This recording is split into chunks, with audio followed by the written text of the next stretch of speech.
Hello, I'm Dr. Jamie Turndorf, and in this video, we're talking about tragic mistake number 2 that's going to keep you grieving forever.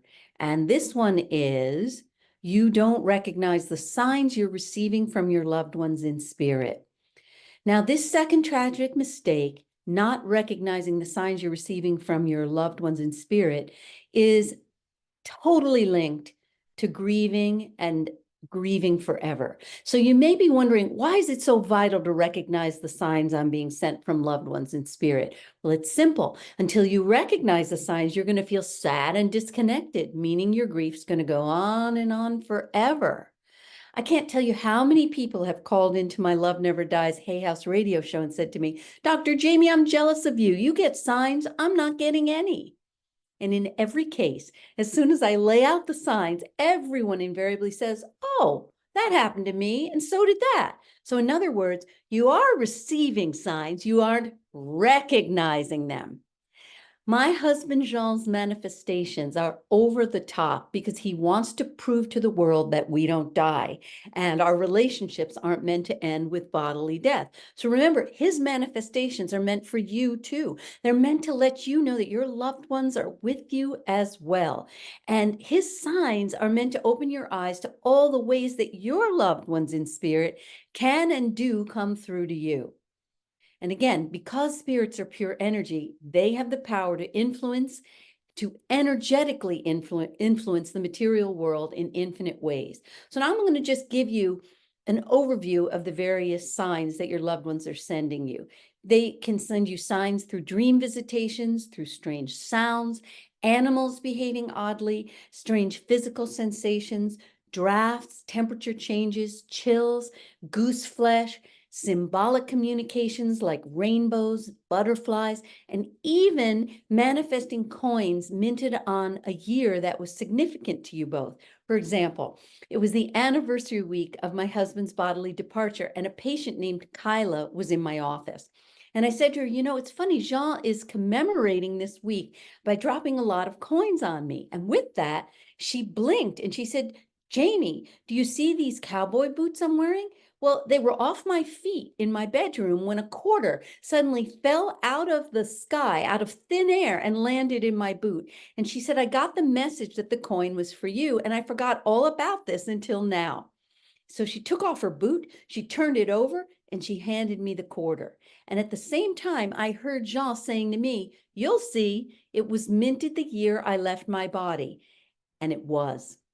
Now, every time I've told this story, I've immediately received emails and social media posts and radio calls from all over the world from people who have told me that since I made them aware of the fact that loved ones in spirit often manifest coins minted on a year that has special meaning, they have suddenly realized that the same thing has happened to them. So in other words, becoming aware of the various signs enables you to recognize signs that have gone unnoticed. So how about you?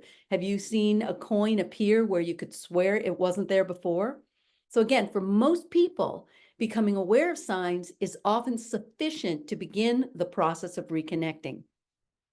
Now, here's another important point. Most people live in a passive state, waiting to receive signs and messages like a beggar with a cup, hoping for a coin to be dropped into it. They live for a sign or a visitation in a dream. And this is the point at which most people's communication with spirit begins and ends. And don't get me wrong, signs are wonderful, but they are a static form of communication in which a spirit drops a sign on you and you observe it. Now, here's where my transdimensional grief resolution method takes a 100% departure from anything you've ever seen or heard of to this point, and that's why it's a new discovery. In fact, the CEO of Hay House Publishing, Reed Tracy, said he's never seen anything like my transdimensional grief resolution method, which takes spirit communication to an entirely new dimension. So using my method, I teach you how to stop waiting around for signs and actively resume your relationship with your loved one in spirit. Specifically, I show you how to use the signs, how to use the human and animal open vessels and earthly props like electronic devices to facilitate a back and forth dialogue with your loved one in spirit. So let me give you an example illustrating the difference between static signs versus a back and forth communication with the help of signs and earthly props like the electronic devices. So this was the anniversary week of Jean's bodily departure. I called it the anniversary because that's the day they're birthed into their spirit body. So it was the anniversary week. And I went to my chiropractor's office, and Teresa, the receptionist, and I were alone in the office. And I told her this is the week my husband in spirit left his body.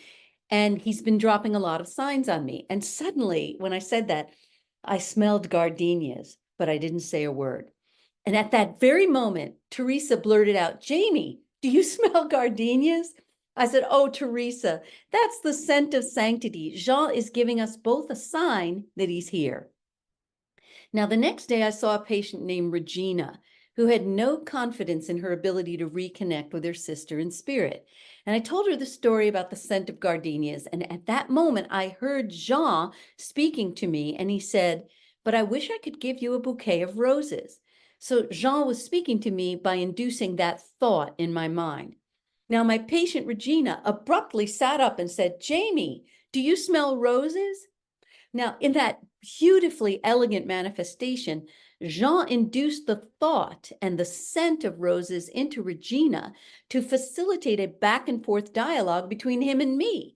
So he used her to let me know that I had heard him correctly. He used her as an open vessel, saying, "You heard me correctly." And at the same time, he bolstered my patient's confidence in her ability to hear spirit so that she could reconnect with her sister. Now, I want to share another example of how earthly props are used by those in spirit to facilitate a back and forth dialogue. And this example happened with Jacqueline, one of my certified transdimensional grief resolution method coaches. Now, since leaving his body, Jean brought me great financial prosperity, and he's also hand-delivered each and every one of my certified coaches, including Jacqueline. And she told me that on Easter night, she was so bereaved and physically sick with yet another sinus infection, and she fell asleep, and in the middle of the night, her husband in spirit woke her up. And she told me that prior to sleeping, she had turned her computer off, but when her husband awoke her out of a sound sleep, she realized that he had miraculously managed to turn on her computer and play my Hay House radio show, which she'd never heard before. Jacqueline was flabbergasted. This was the first time that her husband had communicated with her at all. And as soon as she realized she was listening to my show, she then heard him tell her, "I want you to send an email to Dr. Turndorf right now and call her tomorrow." And so this is a great example of how her husband used her computer as an earthly prop to communicate with her. So he needed to have my show playing so that she would know who to call. And this was the beginning of her healing journey with me. I guided her to reconnect with her husband, and her grief disappeared. And she's been living a joyfully ecstatic life with him in spirit form. And by the way, recently she was very unhappy in her work.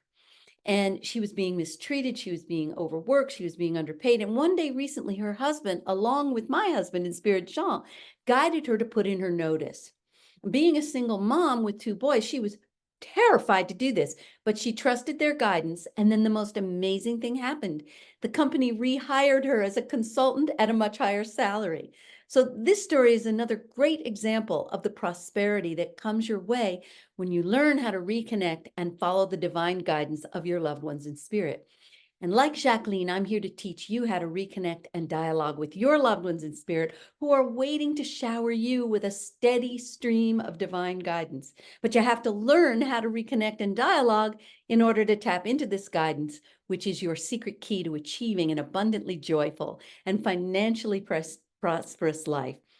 So to tap into this guidance, you got to learn how to reconnect and dialogue with your loved one in spirit so you can be guided on your path to prosperity and abundant joy. So if you'd like me to help you begin your own reconnection and dialogue with your loved one in spirit, click on this link in the video to get started, and I'll see you soon.